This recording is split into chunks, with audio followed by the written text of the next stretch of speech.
Hi everyone, Dawn here again, and in this series of videos I'm covering the key things that you can do to improve the accuracy of your dowsing. In the first video I covered the mechanics of dowsing, and in the second how to program and calibrate your dowsing tool.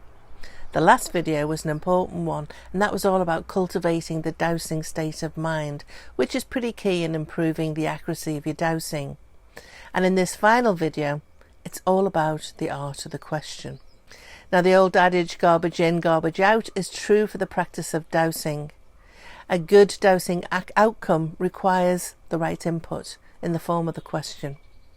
So asking clear and specific questions is critical in the process. And it's not just one question.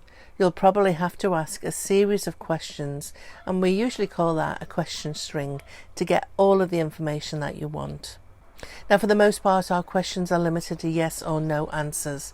We can, of course, ask our dowsing device to show me, which is a technique we would use for tracking and finding something out.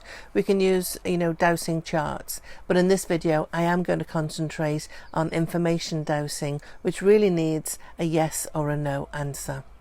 Now, a good dowsing question isn't ambiguous. It's clear and precise. Now, this takes a little planning before you start your dowsing. So I'd highly recommend you write down your questions. Remember, there won't be just one question, but a series, and I would craft as many as you can think of in writing before you start. Not only is it good to aid memory, you can see the fatal flaws in your question when you see it written down. It also helps you to stay focused during the dowsing session. Now, that doesn't mean that you won't have to think of a question in the moment. It is unlikely that you can anticipate all the possible questions that you need, but it is a really good approach to use. Now, words matter with our dowsing questions. There really is no room for ambiguity. When dowsing, many questions can be construed in different ways, and the pendulum will answer all questions literally. Now, here's an example. Does my body need vitamin C? This is an example of a poorly worded question. Of course we need vitamin C. Your pendulum or rod is going to say yes. Our bodies need vitamin C to function. A better question would be, would taking a vitamin C supplement be beneficial to my health right now? And then if yes, you could go on to ask, which brand of vitamin C is best of me? In what dosage? How many times a day should I take this without food, etc.? That's an example of a question string.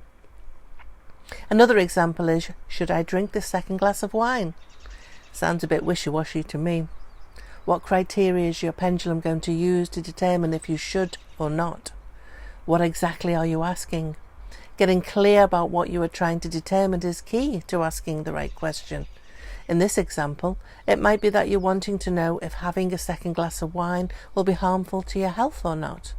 Or it could be related to having enough time to drink the glass and attend an appointment. The information that you're seeking is entirely related to the context of the question.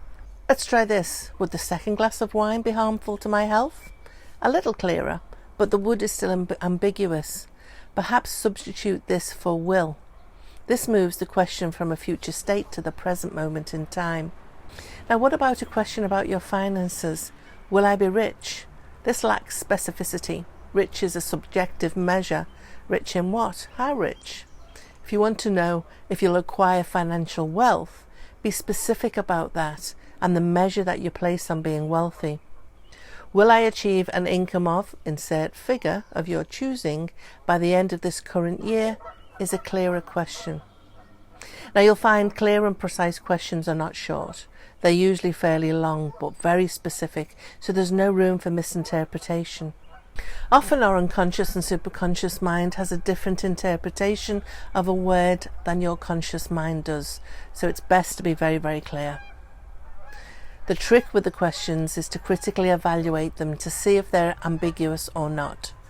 Read them a couple of times and change them if you need to. Now, if you feel that they're not getting to the core of the information that you need, When you've dowsed with them, so your questions still remain a bit unclear, rewrite them until they clearly state the information request. Now, in the second video I did on programming and calibrating your device, I did promise to share with you why I don't establish a don't know or a prefer not to say response. So here it is.